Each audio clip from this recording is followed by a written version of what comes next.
So you've heard it said a million times, if we don't measure it, it doesn't get done. So the tyranny of metrics is making me change my mind on that a little bit, by the way, just in case you're wondering. But that's not what I'm talking. I'm going to suggest today's podcast is if you don't create systems, the improvement you gain is not sustainable.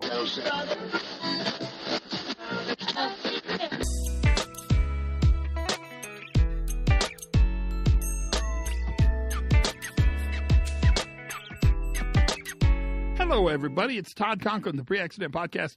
How are you today? Nice to be back with you. I think I'm finally over jet lag. I did a whole bunch of trips in a row. I'm actually on one right now. So get over that, okay? Put that in your pipe and smoke it. And the last one, I suffered greatly. I'll just say it. Greatly did I suffer. Jet lag, that's all. And then there weren't other suffrages, sufferings, whatever the language is. My theory is, some people say going east is easy, going west is easy, blah, blah, blah, blah, blah. I am a big believer, and I've told everybody this, you're only in the time zone you're in. So figuring out your time zone you're in compared to your time zone at home is never helpful for jet lag. In fact, it's opposite of helpful. It's anti-helpful in Nassim Taleb language. But I do think as I get older, and I just had a birthday, so it's creeping up on me, that jet lag's harder to handle. But my theory is jet lag is easier when you're going to someplace and harder when you come home, for what that's worth. Because a lot of times I'll go east, and that is pretty significant jet lag.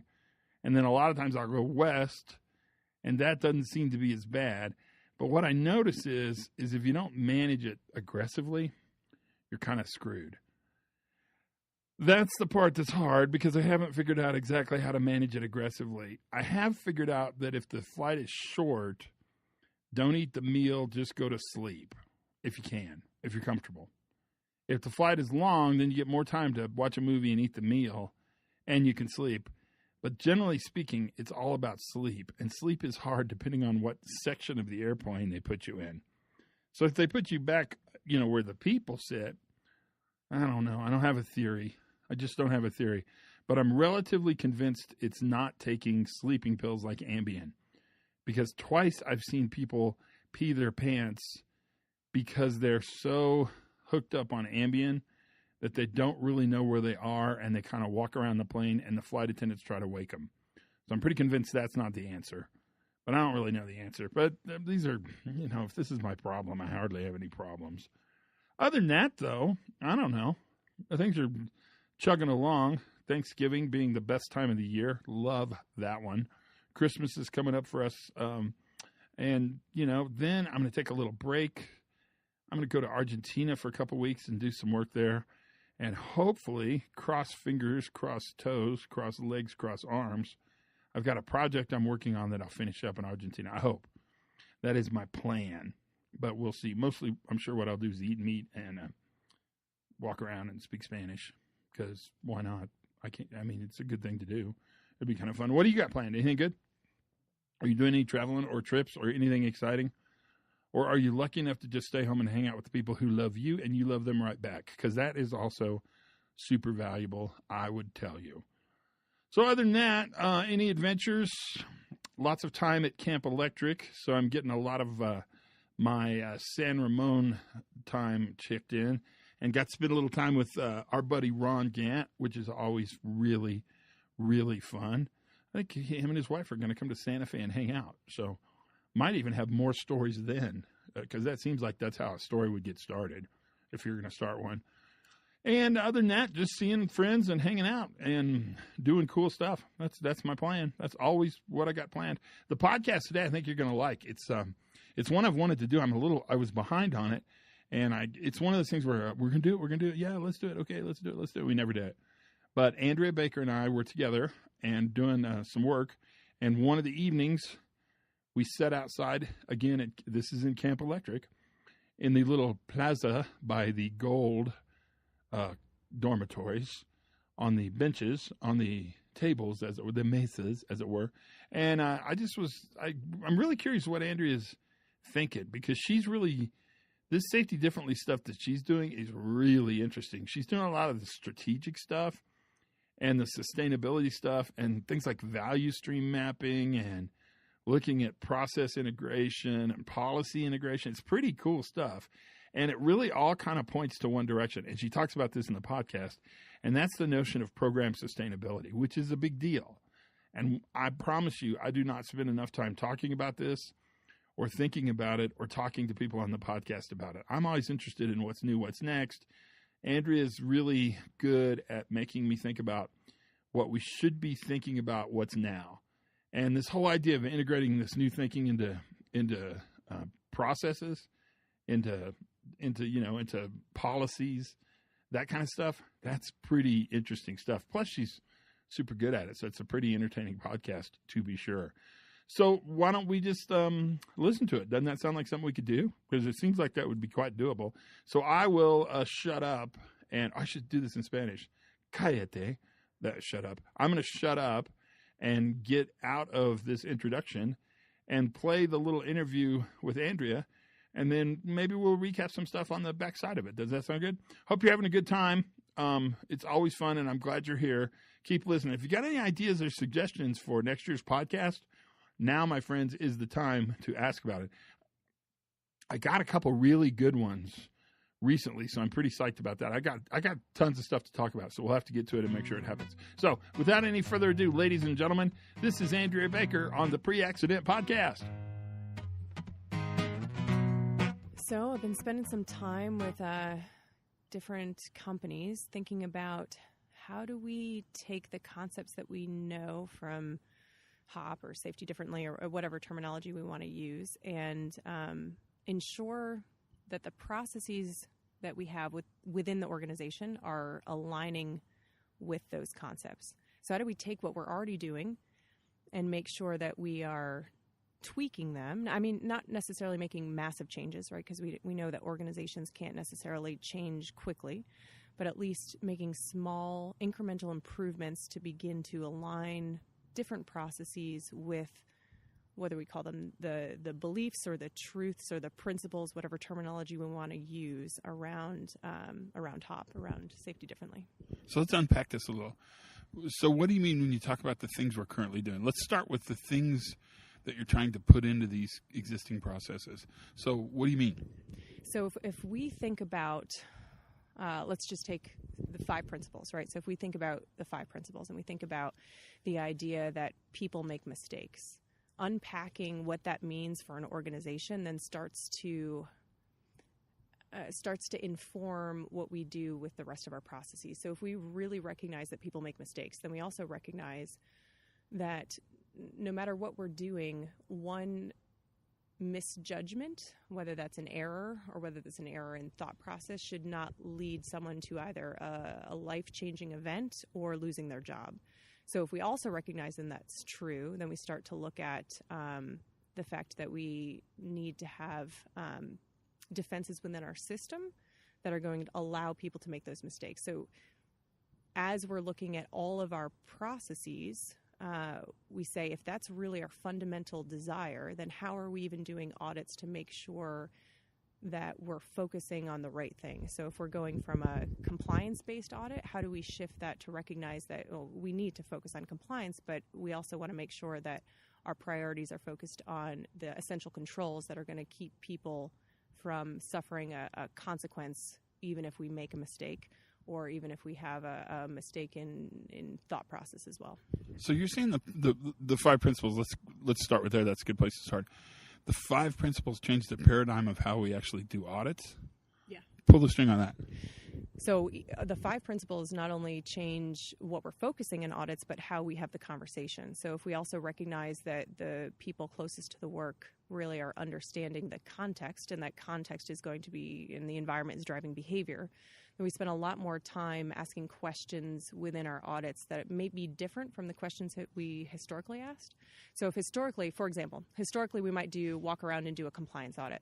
We walk into, let's say we walk into a room and we have somebody that is working on a table saw. And as you walk into the room, you see somebody grab a guard that is supposed to be, based on procedure and requirement, on that table saw. and they grab the guard and they throw it on the table saw. Historically, as me personally in that audit, the questions or the type of comments that might come out of my mouth are something to the effect of, you really need to have that guard on. That guard's there for a reason. We care about your safety. We want to recognize that you understand that that guard is there for your safety. So behavior focused. Worker focused. Absolutely. Worker focused, but worker focused specific to the small piece of information that we had at the time when we walked in the room. When you recognize that context is actually driving that behavior, then your questions sound a lot different. So instead of walking in that room and having that very pointed discussion about why wasn't that guard there, you start talking about normal work. So the question that would come out of your mouth would be something closer to, hey, can you just tell me what you're working on? And when you have that discussion, what you learn very quickly is, well, I'm putting up this trim specifically in this area, and I'm actually working with something that's less than a 1/4 inch. And, I don't know if you saw when you walked in, but I didn't have the guard in place because, when I'm throwing this little piece through here that's less than a 1/4 inch, it actually gets stuck in the guard. So I've been using a pusher stick instead. Yeah, that's kind of what I'm working on. And I use that example because it's a real example. It's not something that I fabricated. It's an actual discussion that, had a couple weeks ago. It sounded made up, though. Yeah, well, yeah, it's true. But absolutely. Absolutely. No, it sounds real. I'll let you have that one. Yeah, absolutely true. So the discussion sounds very different when we're talking about context. So even the types of questions we'd ask in audit are more focused on normal work than they are focused on maybe a gap between a compliance requirement and what we're observing. So I find this super interesting because with the companies you're working with, are you training the auditors how to audit differently? I never thought about actually saying it's not only safety differently, it's auditing differently, it's managing differently, it's measuring differently. Well, it's all of those things, and honestly, it's not even within the safety realm. So if we have that same conversation, we extend it to quality. When you're walking around and you're doing a quality audit, the same discussion applies, right? So if you see something that seems to be at odds with a quality standard or requirement, historically we'd focus in on that gap between the black and the blue line. We'd spend a lot of time trying to figure out, what is that gap? How do we bring the blue line back to the black line rather than understanding what does normal work look like so that we can really have an understanding of the concept or the context that's really driving people to make those decisions. So when you push back to a more of a systems focus, more of a holistic focus, HOP focus, does that change processes? Literally, do you have to rewrite the processes, or is it just you interpret them through a different lens? Well, it depends, and it depends upon how prescriptive your process is to begin with. So a lot of the times you can take the same process that you had, look at it with a different lens, and there's very little that you have to do in terms of rewriting something in policy or paper because you're actually just using the same concepts, but you're making sure that you're approaching it from a different angle. Other times, there's actually direct barriers and conflict based on how prescriptive the process was. So if the process was extremely prescriptive to begin with in how you had discussions, in the types of things that you had to gather, and the types of information that you were supposed to record, then you can have to take a look at that process and start to rewrite it. I'd say if I had to put a percentage on it, 60% of the time you can use the same process you have with a different approach, and then 40% of the time you have to make small changes, but they're actually not as big as we would think they would be. So how hard is this?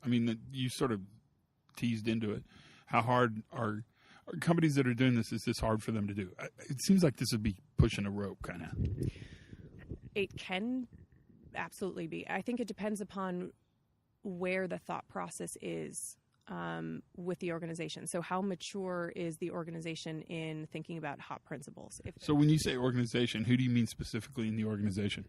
Specifically, all levels of the organization. So it has to, the buy-in of whoever is the person that is determining how a standard is written, that has to be part of the equation. So that buy-in has to exist. But oftentimes what I've found personally is that that buy-in actually starts at a lower level and then sort of cascades into enough people being concerned about how a procedure is written, that there is enough discussion around it that they can bring in the owners of that process to start to change it. So I would say at multiple levels of the organization, but specifically upper leadership and middle management.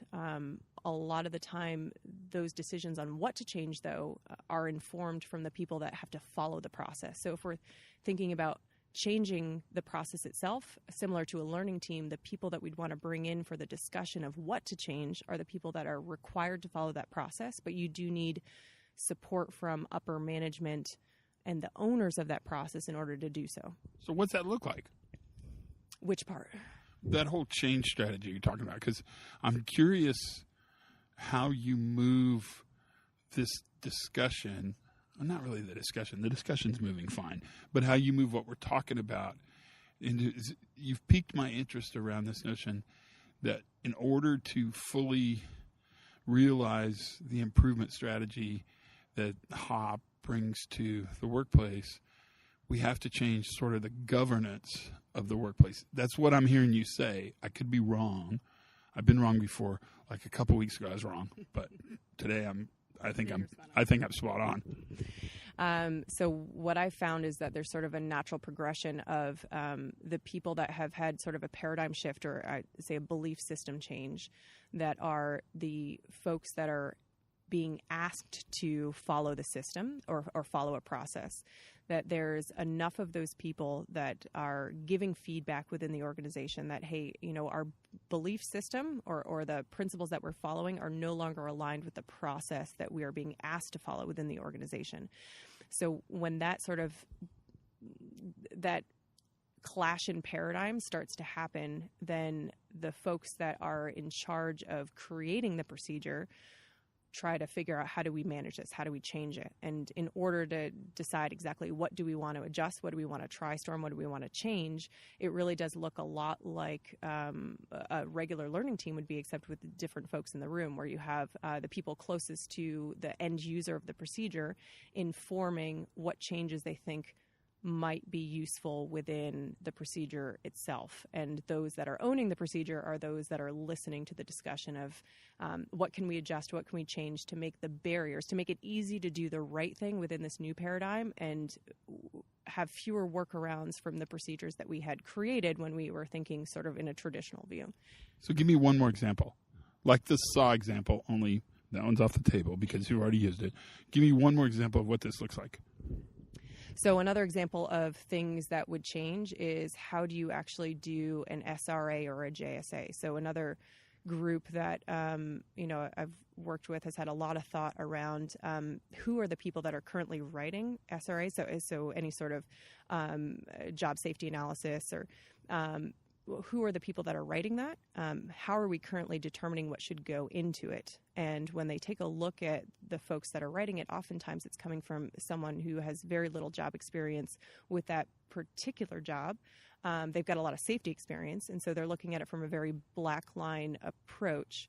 And so rather than have, one or two individuals, sort of sitting in an office making that decision, instead they bring those that are closest to the work, help revise whatever draft that they have, or sometimes they do it actually in conjunction. So if we think about the draft being a completely empty page, they'll actually talk about, how are you currently doing this job, and tell me the things that you are currently doing that you would want other people doing this job to recognize and know, so when they come in that they don't start before they have these essential controls in place. And what does that look like?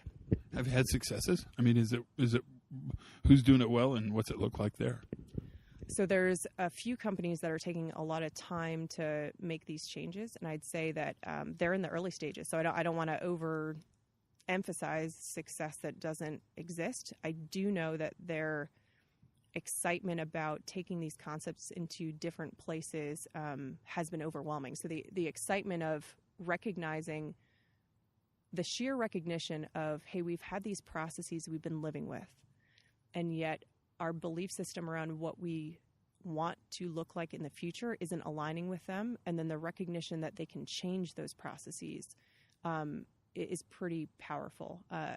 Just another example that has had a little bit of success so far is a company that's using what they're calling live procedures. So they have all of their procedures available, and recognizing that a procedure is not stagnant when you understand the variability within a system. Those procedures can be commented on as though they're like a Wikipedia page, for lack of a better example. And they're getting quite a few comments on the changes to procedures, but they are also the original version that they're putting in this sort of live procedure they're creating with the employees closest to the work. And they've learned so much through that process that they've actually started telling other companies that they should go through this.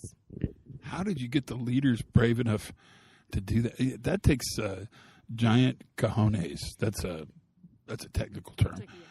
How'd you get them to do that? I mean, that's crazy if you think about they're opening up their procedure like a wiki page to actually be redlined by anybody who can type. So also, it's brilliant, I might add. Yeah, so and I don't want to take any credit for them and their brilliance. So I think a lot of it has to do with who within the organization has really made the paradigm shift. If you have the upper leadership team, which, as you've talked about before on this podcast, it requires a lot of discussion with people that, are generally those that are in charge of the resources or in charge of writing the policies to kind of understand the difference in approach. But when you really do have people that have spent a lot of time wrestling with these concepts, it actually doesn't require much effort to push them to the place where they recognize that things that we're doing now no longer align with those concepts. Actually, just a specific conversation where you lay out one of the 5 principles and you say, okay, what does this actually mean? Which I've done with a couple different places where we go through the exercise of, okay, this is one of the principles. What does that mean? And then which of your policies do you feel align with this principle and the meaning that it brings to you? And which of your policies do you feel do not align with the principle? And then in just that self-recognition of these policies that we have in place, these practices that we're doing don't align anymore, gives people the courage to try to change it.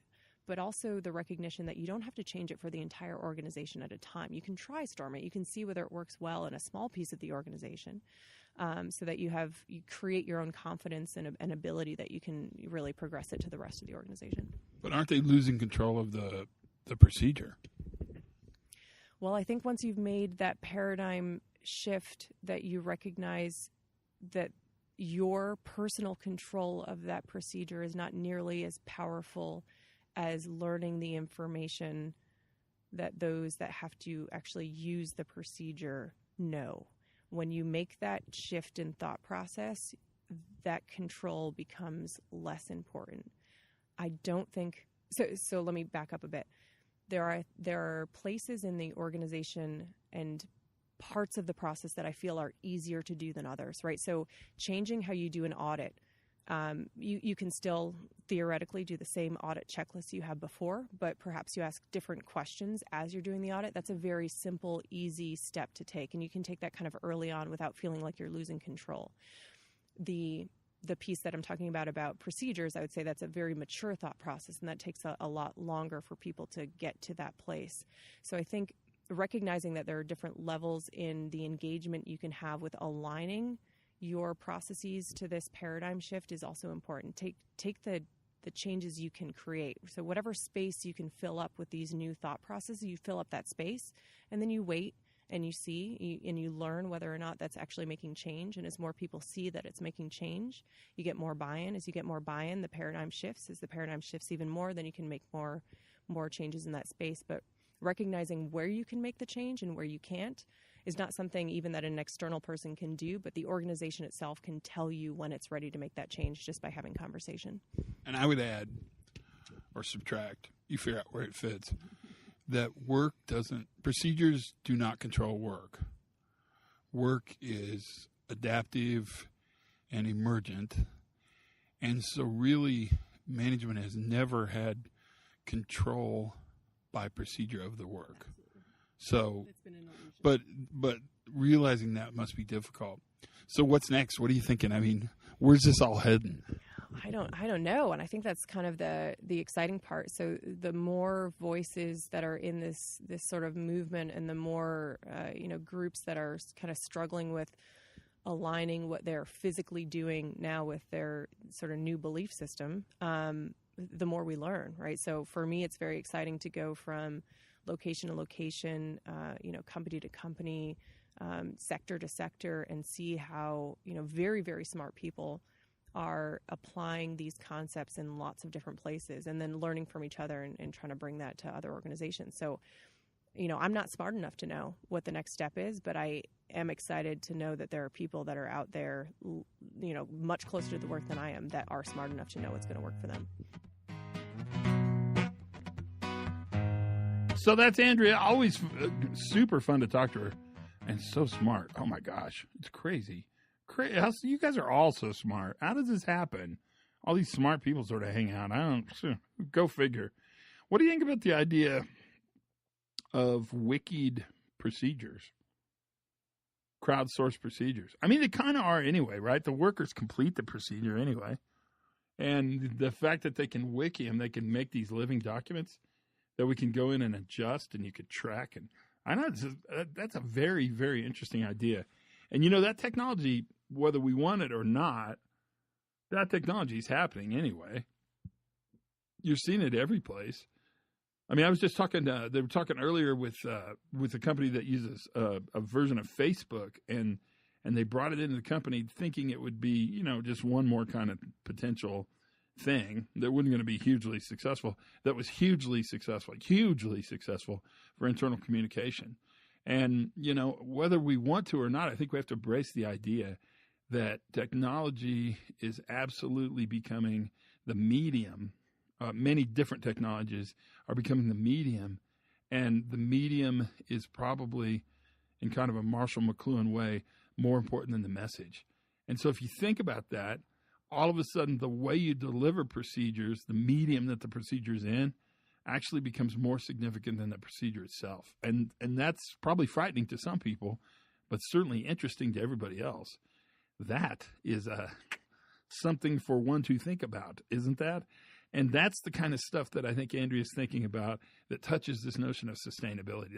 That's really where sustainability lives, is can we put these new ways of thinking into the policies, the higher level documents that exist in the company, and all the other stuff she talked about. Just amazing. It's crazy. That's pretty much it. I mean, thanks for listening. If you're new, man, welcome aboard. I'm glad you're here. Keep listening. If you've been listening a while, good on you. I'm keen to keep you. That's for sure.